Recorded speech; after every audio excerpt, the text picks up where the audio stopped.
You've heard of Elon Musk and Mark Zuckerberg, but there is one man who helped shape them and then disappeared from public view. His name is Peter Thiel.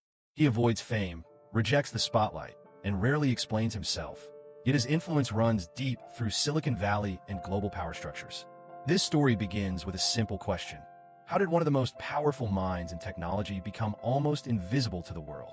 Peter Thiel believes that democracy is not a moral achievement, but a historical accident, one that trades truth for comfort and progress for stability. In his view, when every voice is treated as equal, intelligence is diluted and vision is sacrificed to consensus. He argues that most people do not want freedom. They want security, and democracy exists to disguise control as choice. To Thiel, elections do not reveal wisdom. They reveal fear, and societies that worship majority opinion inevitably punish those who see further. Think deeper and move faster. What truly shocks Silicon Valley is not that he rejects democracy, but that he treats it as an obstacle to be bypassed, not a system to be improved. Palantir is not just a company. It is Peter Thiel's philosophy turned into software. It was built on the belief that societies function better when a small group sees everything and decides for everyone else. Palantir does not ask citizens what they want. It analyzes what they do, connects what they hide, and predicts what they might become. In Thiel's worldview, transparency is not for the public, it is for those in power, and Palantir exists to eliminate uncertainty, dissent, and randomness from human behavior. Where democracy relies on trust and participation, Palantir relies on data and control, quietly shifting authority away from voters and toward algorithms operated by elites who never need permission. In Peter Thiel's world, privacy is not a right, it is a vulnerability. Palantir was built on the assumption that hidden information creates disorder, and that the safest societies are the ones where nothing important remains unseen. Surveillance, in this logic, is not oppression but optimization, a way to filter threats before they become visible. The more data Palantir absorbs, the less space remains for anonymity, mistakes, or resistance.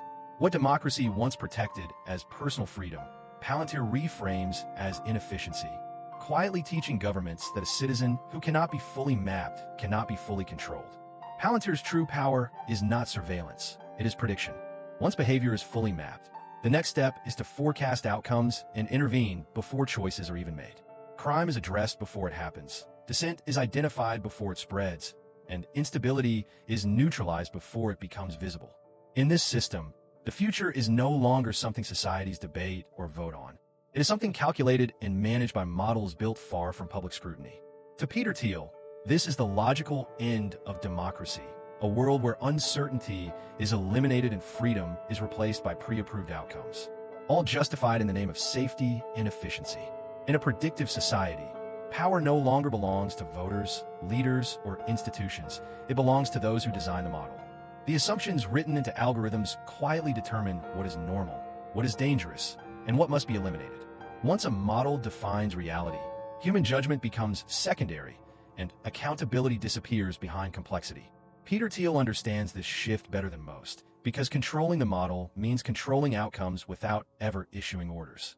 In this world, authority no longer needs legitimacy. It only needs data, and the future is shaped not by collective choice, but by invisible decisions made long before anyone realizes a choice existed. Palantir is not an anomaly, it is a prototype.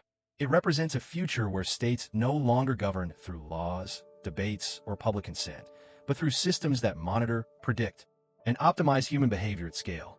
In this model, citizenship is reduced to data points, rights become adjustable parameters, and stability outweighs freedom by design. Peter Thiel does not imagine a collapse of democracy through violence, but its quiet replacement by something more efficient, less emotional, and far more permanent. If Palantir succeeds, future states will not need to convince their people, they will simply manage them, invisibly, continuously, and without resistance.